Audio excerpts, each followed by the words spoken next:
Wow, inkuru nziza ku ba content creators b'abanyarwanda by'umwihariko abakoresha YouTube, ibintu bikomeje kuba ubutamu. Nibwo bwa mbere ninjiye muri video gutya nayagaye.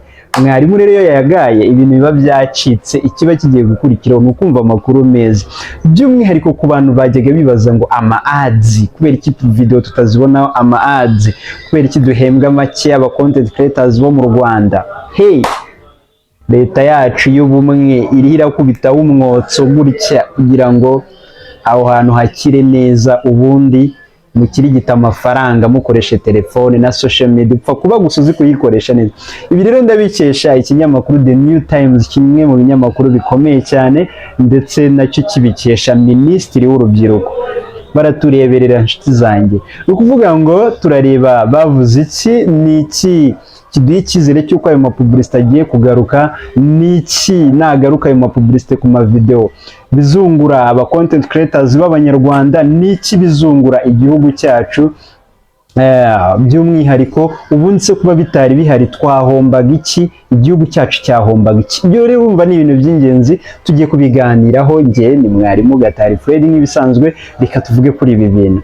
Amapublicité agiye kugaruka mu Rwanda kubera ko mbere yahozeho, nyuma arahagarara, tumara igihe kinini cyane, ubu none tutabona amapublicité rero hano mu Rwanda. Rero nk'uko byatangajwe ku itariki 27 z'ukwezi kwa 4 2025, uyu mwaka turimo, ndetse muri uku kwezi turiho dusoje, The New Times yatangiye igira iti Minisitiri w'Urubyiruko yatanze cyangwa se yaganiriye na Parliament ku bijyanye n'imikoranire ya YouTube n'igihugu cyacu cy'u Rwanda.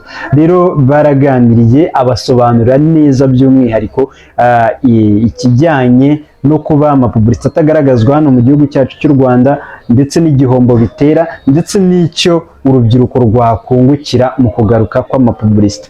Rero yatanze icyizere gikomeye cyane cy'uko amapublicité ashobora kugaruka vuba, kubera ko bariho basoza finalize cyangwa se gusoza ibiganiro ku bijyanye no kugarurwa kw'ayo mapublicité.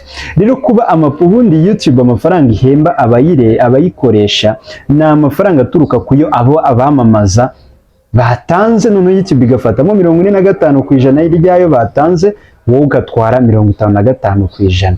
Rero urumva iyo mu gihugu hatarimo ayo mapublicité ngo abamamaza batanga ayo mafaranga, bituma YouTube mwese yaguhemba yo yayakuye hehe ayo ngayo. Rero niyo mpamvu igihugu cyacu kitari gifite ayo mapublicité, ariko kugaruka kwayo bisobanura neza ko tugiye noneho kuzajya tubona amapublicité kuri video, aho noneho abo bamamaza bazajya batanga amafaranga, YouTube ikabamamariza ku mavideo yacu, bityo tukabona ya 55%.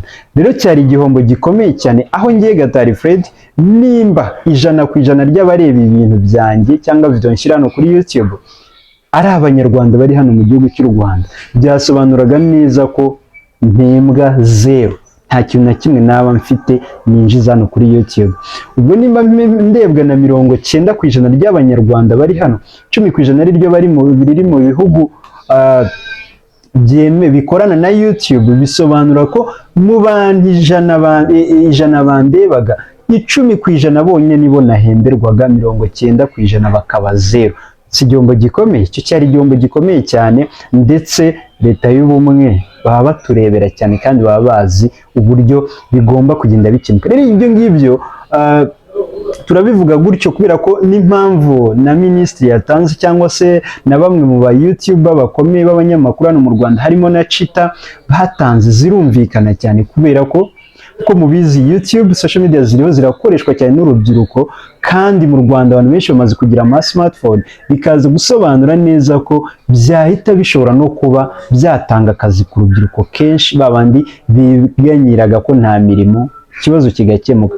Ikindi gihe abaturarwanda bakinjiriza muri ibyo bikorwa bakorera kuri social media. None iyo turaje twinjire tunarenga igihugu cyo kiraza kungukira ko abanyagihugu babonye imirimo, ikindi cyungukire ko turi buze gutanga imisoro ivuye ku byo twinjije. Ubundi uyu munsi ibyo twinjije iyo tubisorera kuri leta, ku gihugu washyizemo nyine nuze yawe ibaruyemo, biza gutuma rero 30% y'amafaranga winjije ajya ku gihugu kitari icyawe. Rero ubu ngubu nibiza gukorana n'u Rwanda bizavuga ko nibura umusoro uzajya winjira mu isanduku y'igihugu cyacu. Ikindi rero nakubwira uyu munsi nanagushishikariza nuko gufungura YouTube biracyari ubuntu. Usabwa kuba ufite telefone yawe, ukaba usabwa kuba ufite internet, noneho kugira ngo iguhembe bigasaba ko ufite abasubscribers 1000, ukaba ufite amasaha 4000, ukaba ukora ibintu byawe, ukaba utica amategeko n'amabwiriza ya YouTube, ndetse ukaba ufite imyaka 18 cyangwa se ukaba uyirengeje. Ibyo rero byagusabaga nibyo binusabwa kugira ngo usabe monetization. None se ubu none ahangaha twavuga ko tugomba kugira icyizere kingana iki? Ngiye kimi icyizere mbere na mbere ntagiye kure y'iri tangazo, nuko nzi ko leta yacu izi imbaraga ziri mu rubyiruko, nuko nzi neza igishoro leta yacu yashyize mu gushora kugira ngo buri munyarwanda abone internet, nuko nzi neza leta yacu uburyo ikunda urubyiruko, ko ibona amahirwe ari muri internet, ko ibyo bikorwa remezo yashyizeho urubyiruko rugomba kubibonamo inyungu ndetse nayo ikinjiza. Rero ibyo ngibyo bintu icyizere cyane. Nk'uko rero The New Times yakomeje ivuga ko abenshi mu content creators b'abanyarwanda usanga bakurikirwa na 60% no kurenza by'abanyarwanda bari mu gihugu.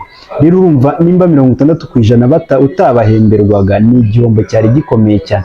Ariko uyu munsi ndizera ko nibigenda uko turi kubisengera no kubyifuza, turaza gusanga hafi ahubwo 80% tubihemberwa.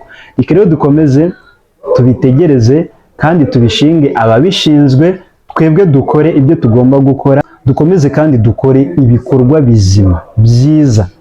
Ndetse na hano biraza gutuma bamwe bajyaga bishora mu bikorwa bitemewe kugira ngo babone indonke kuri YouTube, ubarebwe n'abo bantu bari hanze bigabanuka, kubera ko ni bibi cyane. Hano n'uzajya uba uri kwinjiza yizera ko utazishora mu bikorwa byanagufungisha cyangwa se byakujyana mu zindi nkiko n'ibindi bitandukanye.